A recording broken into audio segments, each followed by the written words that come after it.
Well, folks, as we transition to our next conversation here, we talked quite a bit, obviously, about equity and getting conservation on the ground. But I think as part of that, we need to also look at what are the next steps. What is the bigger, broader, more arching conversations that are happening in regards to climate, in regards to conservation, and at the more corporate level, at the more governmental level? And I think we've got a panel of folks that are going to offer a great opportunity to go ahead and do that. And so looking forward to bringing them on stage for a conversation here soon. But would encourage all of you to be thinking, be active in your conversations in the hallway, of course. No conversations in here. This is a room for silent contemplation of the material we're seeing on stage, of course. But be thinking about what the next steps might look like at the local level, at the conservation district level, which of course we're here to discuss. We've got another panel on stage here now, and looking forward to a conversation with all of them. As was the case for the previous panel, I'm just going to give names and titles. I would encourage all of you to, if you're looking for more information about the biographies of the folks here on stage, please do visit that NACD website, check out the agenda, and check out more about these folks' background. But for now, immediately to my left, Alyssa Charney, the Director for Lands and Climate Smart Agriculture with the White House Office of Domestic Climate Policy. Next to her, we have Kris Johnson, the Director of Agriculture for North America at the Nature Conservancy. I will just note, if you're looking in your agenda for P.J. Haney, he unfortunately had a scheduling conflict emerge and was unable to join us. Kris has so graciously offered to join us in his stead, and we appreciate you doing that, Kris.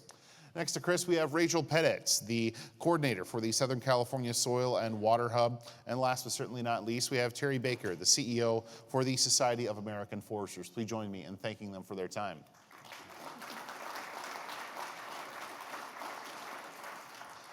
Alyssa, I want to start off with you because obviously when we talk about corporate and governmental sustainability and climate efforts, there has to be some kind of way to understand what is going on, how it is progressing, and where exactly folks are in their efforts. So how has the Biden administration gone about that measuring and verification piece so important for all of these conversations?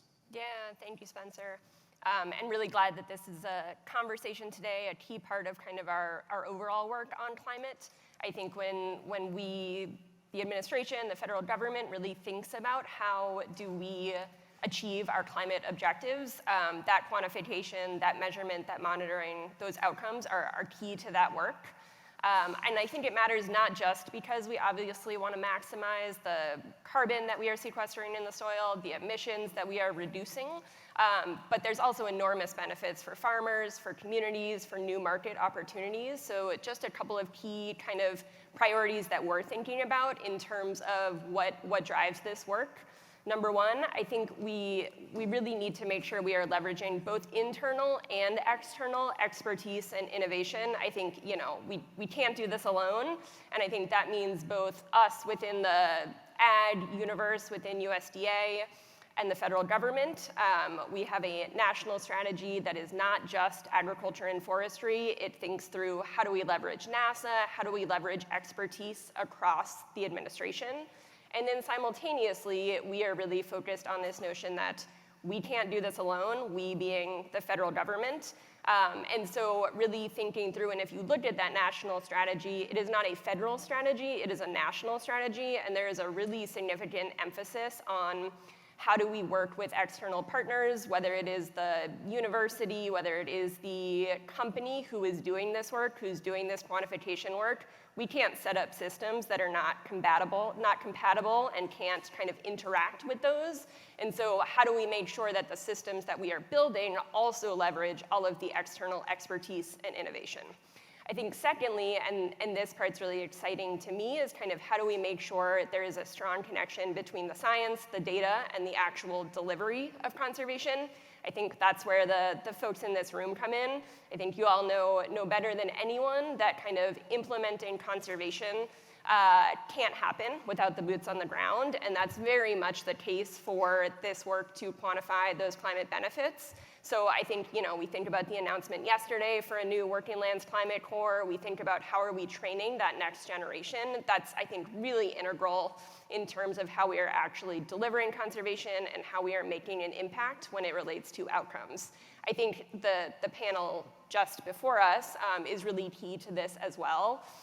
When we think about conservation delivery, when we think about quantifying that delivery, equity needs to be a key part of that if we're thinking through kind of these data are creating new economic opportunities. We need to make sure that the way that we are collecting those data, who we are working with, has everyone at the table.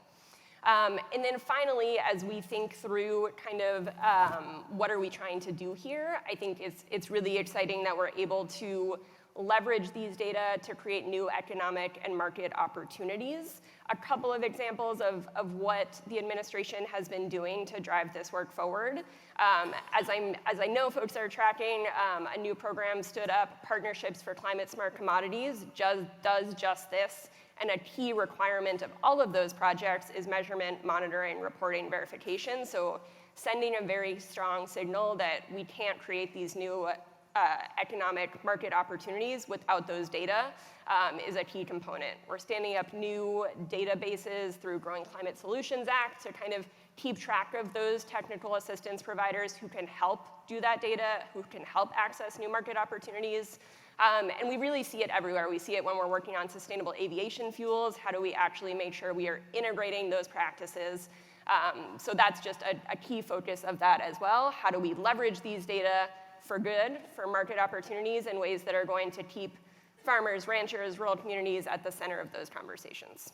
So I think if I could summarize the response to the question of what is the Biden administration doing, and perhaps in 2 words, a lot, and some more finer details to be sorted out later in our conversation here. But I want to go to you now, Kris, because we look at all of the things that are happening at sort of governmental level. What is that translating to in terms of efforts and things that folks are trying at kind of the nonprofit and corporate level, and how has TNC been involved in those conversations? Yeah, no, well, thanks, Spencer, and it's great to be on this panel. It's an important conversation.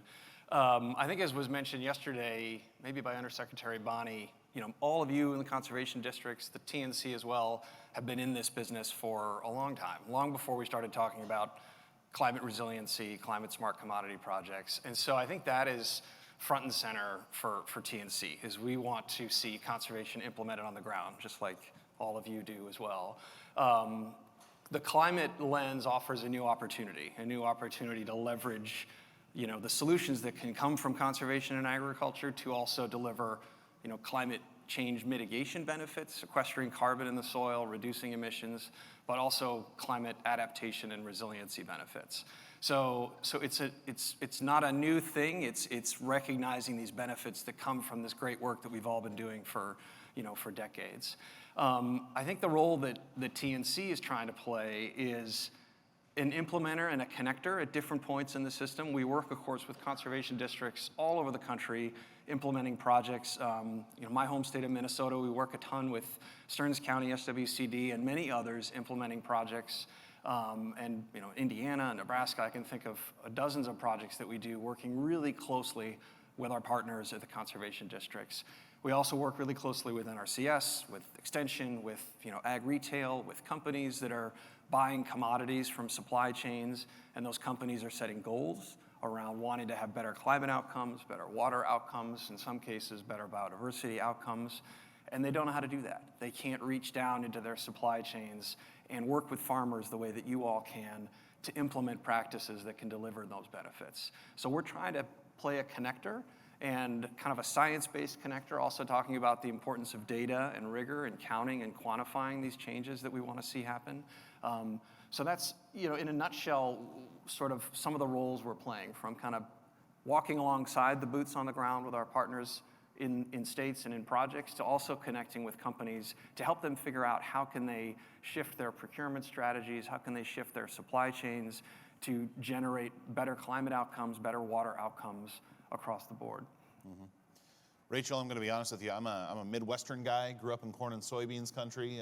Figuring out conservation benefits and practices for that part of the world, or some of the grazing lands that our cattle would utilize, that makes a lot more sense to me. But there's a lot of agriculture that is not in that standard row crop area, including a lot of it going on here in California. What does that measurement piece look like to obtain the value of the climate smart efforts, the conservation efforts on some of the more specialized, to use Farm Bill parlance, specialty crops produced here in California? Yeah, good question. I probably won't be the last person to say this during this conference, but I want to be the first person to brag about something that San Diego County often boasts about, having the highest concentration of small farms in one county, of any county in the country. And that really does mean that there is a lot of diversity in agriculture here, crop varieties, even in scales. The RCD of Greater San Diego is working with producers with 3 acres, 300 acres, orchards, row crops, animals, grapes, a lot of different agriculture here. So the data collection is complex, but really important. We're collecting a lot of varieties of data, and one way that I wanted to talk about that today is to introduce the... We got a handheld for you. Sorry. Okay, I knew this was going to be a problem with the long hair. Hopefully y'all can hear me. But one way that I wanted to talk about that data collection is to introduce the Soil and Water Hub of Southern California, which was launched by the RCD of Greater San Diego County, along with our neighboring RCDs in Riverside and San Bernardino counties. So this hub is working with producers across Southern California to support carbon sequestration practices. And it's also one of 6 hubs statewide. So CARCD worked with Carbon Cycle Institute to stand up 6 regional hubs in California, which are really helping collect that data and share data across the state, which will impact policy change, support with technical assistance. It's also allowing us to collaboratively go after grant funding as opposed to competing for it. And this is really important for us. It's probably the word of the day has been collaboration or partnership. Like Alyssa said it well, that we can't do this alone. So that is what the point of these hubs are, is to just increase that capacity building across our CDs to support climate mitigation strategies in agriculture. And a big piece of that is collecting these really diverse points of data. So, yeah. Terry, I want to turn things over to you and look at the forested acres here in these United States. I wonder, what do you think, just briefly, is kind of the role of your membership in this conversation about, achieving some of these climate smart outcomes and measuring and reporting them as well? Yes, great question, and just really excited to be here amongst a group of folks focused on conservation. And after hearing the chief yesterday, I was just really excited about being the less important Terry in the room. So I'm going to stick with that for the rest of this week. I don't think he's here today, so you might have that distinction. So. We'll have to work on that. But to get to the question, I think this whole concept around the role that forestry professionals play in these conversations is a really critical one, and that we've had, similar to what you mentioned earlier, this concept of what are forest management practices. My organization highlights and focuses and emphasizes scientific sustainable forestry. So that is at the core of who we are and what we do as professionals, and how we bring that to the forefront. Now, obviously, with the dynamics associated with climate smart forestry and what that means on a landscape for industrial landowners as well as private landowners, there's a lot of facets that come into play in how we apply that science and how we stay abreast of what the most current science is to try to address some of these relatively new challenges that we see with wildfire, with water quality, air quality, carbon sequestration, the voluntary carbon markets. It all comes into play in how we start to really think about what we have as those base practices and how they start to change. I would even say thinking about forest management planning, providing technical service to landowners, it's just another instance of how we have to be more thoughtful about that. We recently had a webinar we put on focused on assisted migration, because there's this whole conversation about, well, this is where this species of tree lives now. It might not be the right tree to be here in 20, 30, 50 years. And so what does that look like, especially if you have a landowner that's thinking about or managing their land for commercial purposes and return on investment? They may not get the same return they would, 50 years to today compared to 50 years to tomorrow with the same tree species. So thinking about that, how that plays into just, again, conservation, ecology, wildlife habitat, all those things are things that we take into account as professional foresters to make sure, or try to ensure as much as possible, that people reach the goals and outcomes on their land base, and especially in this world of new and changing policy and funding opportunities, how we can help them meet their objectives. I've got it down in my notes that we need to talk about Forest Proud and get a bit of an explanation on that project and what that means for you all. What can you tell the audience about Forest Proud? Absolutely. Excited to talk about that. So Forest Proud is an effort and a brand and a platform that has been around for about 6 or 7 years. And about a year and a half ago, we merged with that effort for it to be part of SAF. And the component of it really is this idea of how do you reach out beyond the forestry sector, the folks who, and conservation sector actually, the folks who know these things, that understand, I'm originally from Florida, so the infamous story, like they know that their milk doesn't come from Publix. They know that their wood doesn't, just come from Lowe's or Home Depot, that it comes from conservation practices. And so how do you take folks that are online talking about forests as a part of the climate solution and connect them to the reality of what that means? And so Forest Proud is a platform focused on that. And we're just really excited to have them be a part of the Society of American Foresters and how we can connect that to the professionals in this space. And there's kind of like some core tenets that I want to share with folks about Forest Proud really quickly, because one of the most important pieces is that we have a broad base of supporters that help put this effort out and showcase what it means, as we've talked about, collaboration. So having that broad base really gives heft to the message when you have academic institutions as well as private industry, forest product companies, federal agencies, state agencies, all together saying this is important messaging. So those tenets are, forests are a powerful part of the climate solution. Forest management is how we deliver those solutions, and forest products are how we sustain those solutions, understanding that all that comes into play. And but last but not least, I'd like to share for everyone in the room, if you're in conservation, you are Forest Proud, and we'd love to have you connected with that effort and help us showcase what you're doing on the landscape to improve conservation. So that's what I'd share about Forest Proud and how it really relates to everyone in the room. We all have a part to play, and this is one way we can showcase that on a international stage. Mm-hmm. Rachel, a lot of the conversations that we have seem to be more of a national, industry-wide in scope, but I wonder when you get things down to a more granular level and are talking kind of on producer-to-producer basis, how do you go about getting producers excited and interested in this concept of ecosystem services and climate smart goals and things like that, when they are one part of a much, much larger agricultural system that'll be working toward this? How do you go about the producer-to-producer relationship and building excitement for that? Yeah, first we provide coffee. Oh, sorry, I forgot that. First we provide coffee. That's a big step in the excitement at early morning outreach events. But really, that isn't one of the biggest challenges, because in our experience, producers want to be connected with each other and sharing information and learning from each other, hearing from resource partners.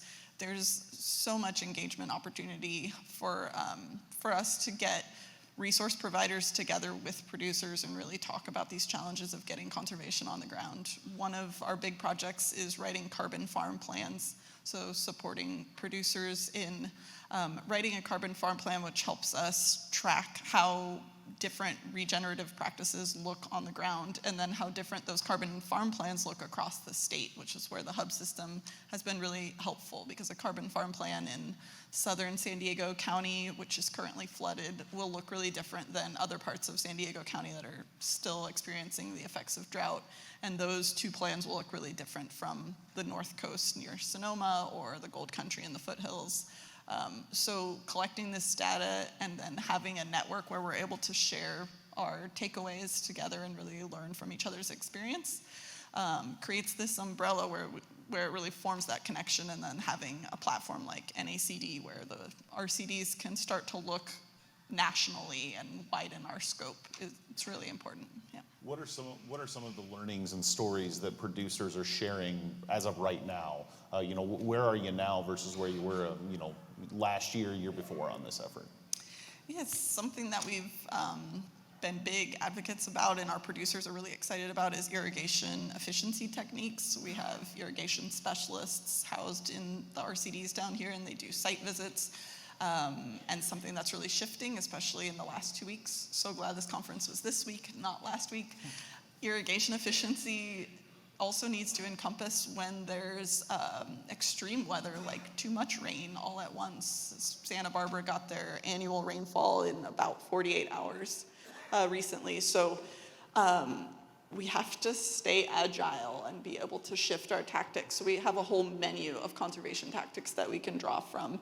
And sometimes that looks like preparing for drought conditions, and very quickly that can look like preparing for extreme rainfall, all on the same property. So. Well, and Kris, I have kind of the opposite conversation for you. You know, we're talking with Rachel about working with the individual producer. Well, at the TNC and at the more corporate level, working with organizations that work with a lot of producers. So how do you go about kind of organizing the company level, knowing that it's going to take the mobilization of a lot of producers to achieve the goals that some of these companies might have? Yeah, no, I mean, I think it's really important. And of course, this, getting back to the word partnership, right? This is a really important part of it. But I mean, companies, they're hearing from their customers, they're hearing from their suppliers, they're hearing from their investors that different outcomes are wanted from food, from the products that we eat, from the things that we drink, from how they're grown. And many of these companies are, 2 or 3 or 4 or 10 degrees up the supply chain and not connected to farmers. And they have visibility only partway through their supply chain. They don't know how to kind of reach up through that supply chain and incentivize change on the ground. And so that's something that we can help with. We can help kind of make those connections. We can help connect companies that want to pilot an intervention, pilot a change in some part of their supply chain, connect them with the partners who can help implement that and gather the data and learn from sort of different models of trying to achieve change. What's working? What's easier for farmers to uptake and adopt? Can they adopt it over the long term, not just over a 2 or 3 or 4 year project, but what's going to sustain that change, that behavior change in the long run? And so I think, these supply chains are all connected. There's a lot of different, impact layers from, retail companies where we buy our food to, grain traders, to processors, to millers, to, meat packers. And so the extent to which we can build collaborations across the supply chain for companies to kind of co-invest, incentivize change in their supply chain, and then have those incentives drive all the way through the supply chain back to the land, back to the producer, to kind of help support that behavior change, that new piece of equipment, or paying for cover crop seed, or trying a new practice where there's some risk involved in trying a new practice. So it's kind of connecting those dots, Well, you mentioned kind of the differences that emerge across different supply chains. I wonder, when you think about some of the big challenges that exist in some of these different supply chains, be they row crops, be they meat production, et cetera, what are some things that jump out at you that are big challenges that TNC, that corporations, that the broader climate smart movement in general needs to overcome? Well, I think, I mentioned that companies, customers, investors are all interested in better outcomes for climate, for water, for biodiversity. But companies are also really interested in surety of supply. And I think there's increasingly, awareness of just how fragile and how vulnerable certain supply chains are. Irrigated alfalfa in the Southwest, or, crops in other parts of the world that are really vulnerable to intense droughts, to intense heat. Crop zones are shifting, agricultural zones are shifting. And so companies are trying to figure out, how do they invest in supply chains in a way to get better outcomes for their shareholders, for their customers, for the world that they want to achieve, and at the same time make their supply chains more resilient, so that they know over the next 10 or 20 or 30 years they can continue to get the commodities that they need. So I think that intersection of those two challenges is really, really complicated. And of course, commodity chains are global, and so companies can sort of pop around the world to kind of get some of the big commodities that they need. And that also makes it hard to invest in the long run in a farmer in a given place to make a change on, his or her farm, if you're not sure if that, supply chain is going to still buy that commodity from that farmer over the years to come. So there's a lot of complexity with thinking about global supply chains and supply and demand and outcomes from those supply chains, and bringing that all the way back down to the individual farmer. Because at the end of the day, the resiliency story, the climate and supply chain resiliency story, that happens like farm by farm. And then it also has to happen at these global commodity levels. Mm-hmm. Alyssa, when the government sees corporate efforts like this, private sector efforts like this, producer level efforts like this, what do you all see as kind of your role in that conversation and helping move it forward, but also, maybe being cognizant of the, the old stereotype of the heavy hand of government coming in on this. How involved do you all want to be in achieving these goals? Yeah, absolutely. And I think it's great to hear from the folks on this stage that there's a lot happening outside of government. I think there is absolutely a role. We currently have a role in terms of kind of building out the structures and the systems. I think there are instances where kind of we do hear that folks outside are looking for the federal government to, set the protocols, set the standards, set the specifics that are going to drive this work. And I think it's really a balance between figuring out what is that level of certainty that we can provide, but doing it in such a way that we are not stopping or pulling back the innovation. I think, in fact, we want to learn from the innovation. That's, again, a big part of Partnerships for Climate Smart Commodities. That's a part of kind of how we are thinking about data management and access to some of this information.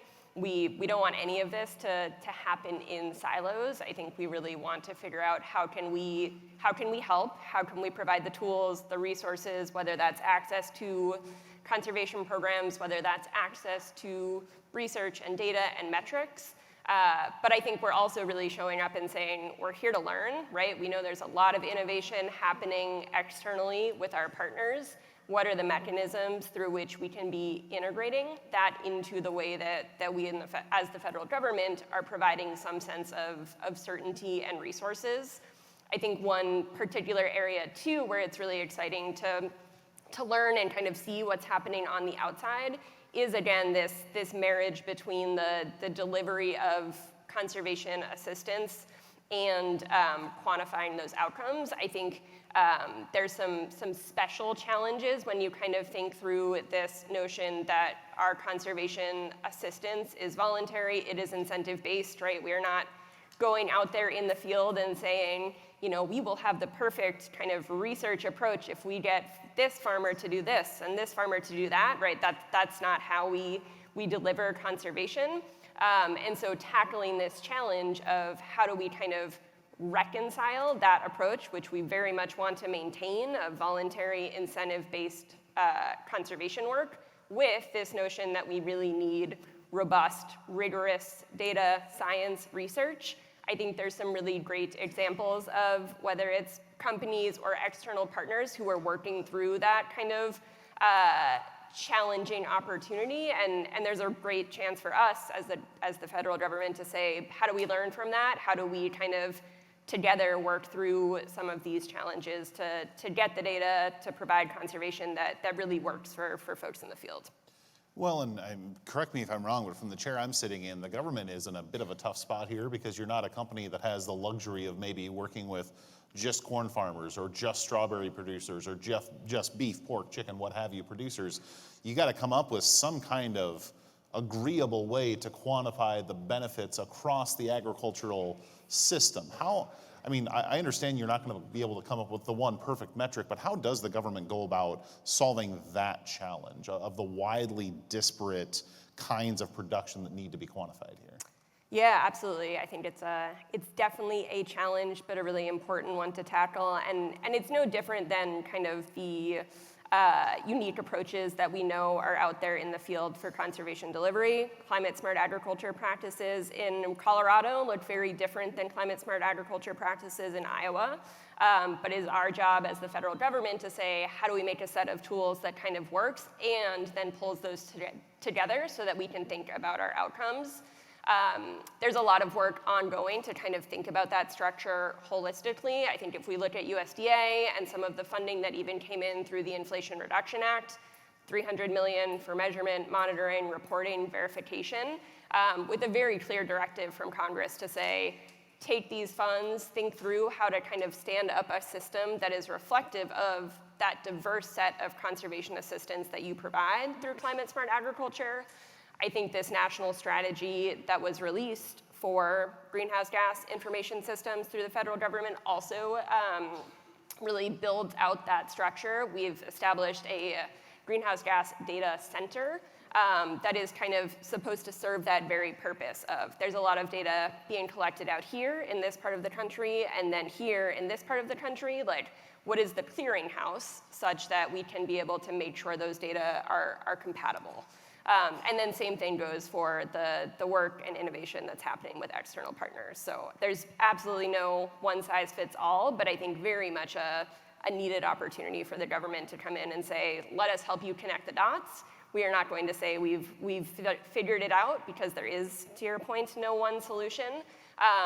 But there's a really important role for us to play in kind of that pulling it all together and connecting those dots. As we kind of round turn 4 on this conversation and head into the home stretch, I want to make sure I ask all of you the same question that I wrapped up the previous panel, and that is, looking at the folks in this room involved on the local level and with the, at the conservation district level, with so many of the producers on the ground, so many of the acres on the ground. Terry, I want to start with you and work my way back toward the stage here. What can folks at the conservation district level do to help you out, to be of assistance, to further these goals? That's a great question. I think as we look at the concept of what can happen locally, most importantly, my organization has 9,000 plus members of professional foresters and researchers. And so I think the ability to engage those professionals as technical service providers, have plans written by professional foresters, really just adds an added level for your work that you're trying to do locally. When you apply to various programs and look for various opportunities, but they can also advise you on what are some of these things that are coming up in the most recent and contemporary science and research related to these challenges and what they mean to your land base and what that could look like going forward. So I think that's one of the main things that comes to mind for me. Similarly, I think locally, the opportunities to connect with your academic institutions and have some of these conversations, show up at some of these meetings, have these thoughtful debates and respectful debates about what is out there and what is ever present, what's impacting you. And I think that's really important for organizations like mine to hear, and for folks in the research community here, because that's how we start to refine the questions we're asking in research, refine the management plans that we're putting in front of folks, how we're advising on various policy issues to help be a part of that voice that helps you reach your goals and also helps us move forward in conservation in regards to these different initiatives and impacts from a changing climate. Very good. Rachel? Yeah, I would reiterate a lot of those things, but I'll try to add to it. I would say that one of the biggest pieces that we keep talking about is collaboration. So going into our work, assuming that there are points of connection and overlap and seeking those out. For example, RCDs in San Diego working with Farmer Veteran Coalition, San Diego County having the biggest military population, and then, as I said, so much agriculture. So maybe on the surface it wouldn't look like an individual RCD would have a lot of opportunity to work with a nationwide nonprofit, but there's clearly overlap there. Also, RCDs being able to collaborate across district lines. That's something that this hub work is really trying to encourage, and I think it really helps amplify our programs, especially for climate smart ag. We get to celebrate in our successes and commiserate over the challenges and really just problem solve together. So looking at that collaboration and then applying that to the producers that we work with, assuming that there are points of connection between those producers, that it's not just a competitive relationship, but knowing and trusting that producers want to work together, they want to collaborate just as all of the partners in this room want to collaborate. So emulating that in our programs and assuming that for the people that we work with. Yeah, I think I can think of maybe 3 things that I might ask all of you to think about. One, first of all, just keep working with us. We work with, like I mentioned, conservation districts really successfully all over the place, but we could do more. And I think some places we've had, great relationships and great projects, and other places that we haven't connected as much. So just think of TNC as a partner and other conservation NGOs that are also working in the agricultural space. There's so much work to be done, and there's so much opportunity right now with climate smart commodity grants and other things that are happening. So let's keep working together. So that's one. The second thing I would say is, hopefully you heard the first one. My mic just really kicked up in volume there. But the second thing I would say is, let's think about the pipeline of technical assistance. We know there's not enough technical assistance out there to meet the needs that are on the landscape. So how do we get ahead of that? What are the next 5 years, 10 years, 15 years of growing that pipeline of technical assistance? What does that look like? What can we do together to try to address that problem? And then kind of related to that, but the third thing I would say is how do we get to scale? All of you are doing amazing work. TNC, I think, does great work on the projects that we work on, but we don't have very many boots on the ground. You have more, but even so, we're not reaching every farmer. We're not reaching every acre. We're not reaching every landowner. So how do we find ways to change the enabling conditions so that more and more and more farmers have the tools, have the information, have the support, the technical assistance, the access to things that they need to decide to adopt different practices for better outcomes? So those are three things I think about. Before I go to you, Alyssa, I did just want to follow up. You know, you say we're not able to reach every farmer. We're not able to get to the scope that perhaps maybe folks would like. If you'll indulge me in a hypothetical, what happens if you do reach every farmer?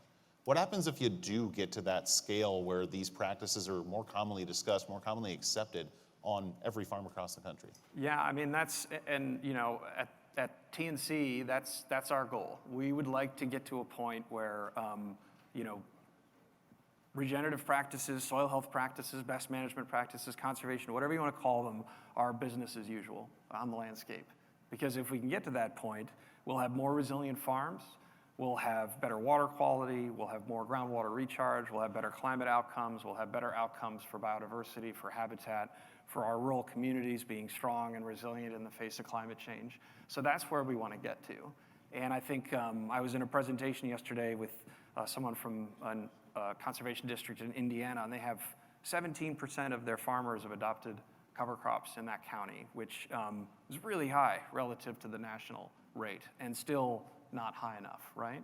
So how do we get more of what we are trying to do with each and every farmer? How do we reach the whole landscape as quickly as possible to kind of cope with the challenges and the stresses that we're facing? So I cut in line on you there a little bit, Alyssa, but just what do you think folks on the conservation district level can do to help advance some of these goals?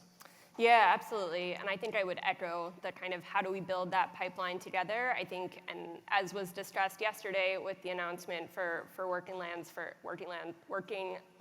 Climate Corps, that there's a really significant need to train that next generation of conservation leaders. And that includes the folks who not only understand kind of the quantification and data work, but who are excited about it. How do we kind of take it to that next step, that this isn't just some kind of like additional burden, additional workload, but rather how do we communicate that message as to why this is so key to kind of this broader conservation climate work that we are doing. So help us kind of train that next generation who's excited, who's empowered, who has the technical skills and expertise to do that work. I think relatedly and very importantly out in the field is continuing to build and expand that trust with producers. I think we very much understand that it can be scary, concerning. You've got the government coming onto your property saying, I want your data. That's an immediate red flag, an immediate, I don't want to have anything to do with this. And so I think you all play a really key role in kind of helping us continue to be those communicators to understand this is not about taking your data for purposes of regulation. This is not about data for calling out whatever concerns might be there, but rather we want to kind of be partners in this quantification work because we want to help you, whether it's because we want to help you tap into new market opportunities. We want to work together to understand the impacts of specific conservation practices. We want to improve so that we can collectively build more resilient operations and reduce emissions and sequester carbon. So I think we'd just say, like, really look to you all, to our partners who are the boots on the ground to help us continue to communicate that message. This is, again, about a partnership, not about a data grab, not about kind of something that is scary. And so just look forward to kind of continued collaboration to drive that message home, build that next generation who's going to help us do that work. Well, as we wrap up here, we're going to do a bit of a lightning round to conclude things here. And I want to ask the same question of all of you. as we were to convene this panel again 1 year from now, what's going to be the biggest advancement that you think has happened in your respective spaces, be it government, nonprofit, on the ground work? Alyssa, I'll start with you, and we'll work our way toward the end of the stage here with Terry. A year from now, what is the biggest advancement you think will have been made in the previous 365 days? Yeah, a big goal and hope, but an important one. I think I feel really optimistic about the progress that is being made on a collaborative work on data management. I think it's not sexy and exciting to talk about data, to talk about a clearinghouse, but it's so important. And I think we are on a really good track in terms of the work that's happening at NRCS, the work that's happening across the federal government. So I feel optimistic that we come back a year later and we'll really see that progress in terms of those data that we have, what we are learning, and at the same time recognize that I very much don't expect that in a year we'll say, yep, we figured it out, we are done. This is hard, continuous work, and so I expect significant progress, but I also expect there's significant work to continue to do. Kris? I'm going to cheat. I'm going to say two things, but I'll be quick. Because I think we think a lot about both work that we do with our public partners and that is being supported by the Climate Smart Commodity Grants. So a year from now, the Nature Conservancy is leading an agroforestry Climate Smart Commodity Grant, which is really cool and exciting, and we're planting trees, which is great. So a year from now, we'll be further along. We'll have farmers enrolled, we'll have trees planted, we'll have that technical assistance delivered, and that will be up and running, and I'm just excited to see that unfold. A second thing I'll mention is just the continuing ways in which our partners in the supply chains, companies, commodity traders, retailers, all up and down the chain, like I talked about before, are really leaning in to find ways to work together to invest in changes with farmers and with ranchers in their supply chain. And I think we're on the cusp of seeing some really ambitious commitments from companies that are going to reach all the way down to the ground and create change. So I'm excited for that too. A year from now, RCDs involved in the various hubs and the ones that have yet to join will be able to easily and fluidly toggle between boots on the ground, one specific carbon farm plan, doing carbon sequestration practices on one piece of property, to scaling out, looking regionally, and then also working in Sacramento to impact policy change and influence funding. And we're going to just fluidly move in between those scales of our work and be communicating with each other across the state to just broaden the impact. Good. Terry? A couple of things from my perspective for a year from now. I think our ability to reach more consensus on what is climate smart forestry, I think is going to be hopefully somewhere we make some real progress. I believe that the opportunity there, and also around voluntary carbon markets and having better clarity there, and at least wider spread agreement, I think is going to be really critical for all involved.